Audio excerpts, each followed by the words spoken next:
వైద్య శిబిరాన్ని ఏర్పాటు చేస్తున్నారు. ఎంత మమకారం లేకపోతే ఇక్కడ ఏర్పాటు చేస్తారు, ఒకసారి ఆలోచన చేయండి.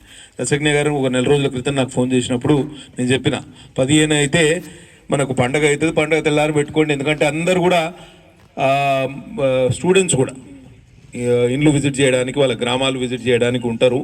కాబట్టి ఆ టైంలో అయితే బాగా సక్సెస్ఫుల్ అవుతుందని చెప్తే ఒక మాట మీద తను ఈ వైద్య శిబిరాన్ని ఏర్పాటు చేయడం జరిగింది.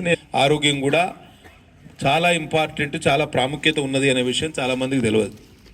ఇవాళ కొండా విశ్వేశ్వరరెడ్డి గారు మీకు అందరికీ తెలుసు కదా, రీసెంట్గా ఆయనకు హార్ట్ ఆపరేషన్ జరిగింది. ఆయన చెప్తున్నాడు, ఆయన చిన్నతనంలో పంటి ఇన్ఫెక్షన్ అయింది.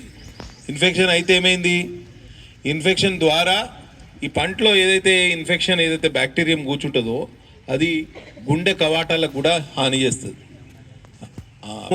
ఏదో శరీరంలో ఒక అవయవ భాగమే, దానికి పెద్ద ఇంపార్టెన్స్ ఇవ్వాల్సిన అవసరం లేదు అనే ఆలోచన చాలామంది చేస్తారు. అది తప్పు. నోటి ఆరోగ్యం కూడా చాలా ఇంపార్టెంట్. నోటి దుర్వాసన చాలామందికి ఆ విషయంలో చాలామందికి అవగాహన లేదు. ఏం చేయాలి, నోటిని ఎట్లా శుభ్రపరచుకోవాలి, బేసిక్ నాలెడ్జ్ మనందరికీ అవసరం. తర్వాత ఈ ఏరియాలో ఎక్కువ ఈ సమస్యతోటి చాలామందికి నోటి క్యాన్సర్లు అయితే చాలా ఎక్కువ. నాకైతే ఆ ప్లాస్టిక్ పేపర్లో ఈ తంబాకు పెట్టి దాన్ని రుద్దితే ఆ మైక్రో విషయంలో కూడా మీరు జాగ్రత్తగా ఉండండి. మన సిహెచ్సిలో కూడా ఒక డెంటల్ డాక్టర్ ఉన్నారు కదా, ఉన్నారు ఇక్కడ లేరు, ఉండాలనేది ప్రభుత్వ విధానపరమైన నిర్ణయం. కాబట్టి ఇక్కడ కూడా అపాయింట్ చేస్తాం. మొన్ననే ఇవాళ సిహెచ్సి బెజ్జూర్ గురించి కూడా నేను అసెంబ్లీలో మాట్లాడడం జరిగింది. మన విలేకరుల మిత్రులు కొంతమంది ఈ సమస్యను నా దృష్టికి తీసుకురావడం జరిగింది.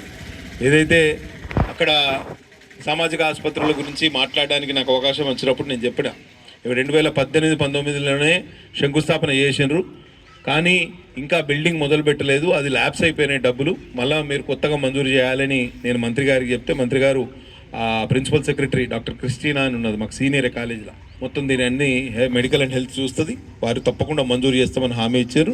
కాగజ్నగర్లోని 100 పడకల ఏరియా ఆసుపత్రికి ఆల్రెడీ మంజూరు అయింది, పనులు మొదలుపెట్టినాం. ఇక్కడ కూడా 30 పడకల ఆసుపత్రి, దాంతోపాటు ఒక 14 మంది డాక్టర్లను ఇటీవల రిక్రూట్ చేసుకున్నాం. శ్రవణ్ గారు కూడా మొన్న అపాయింట్ అయ్యారు, మొన్న 3 నెలల క్రితం అపాయింట్ అయ్యారు. శ్రీనివాస్ గారు కూడా మొన్ననే అపాయింట్ అయ్యారు.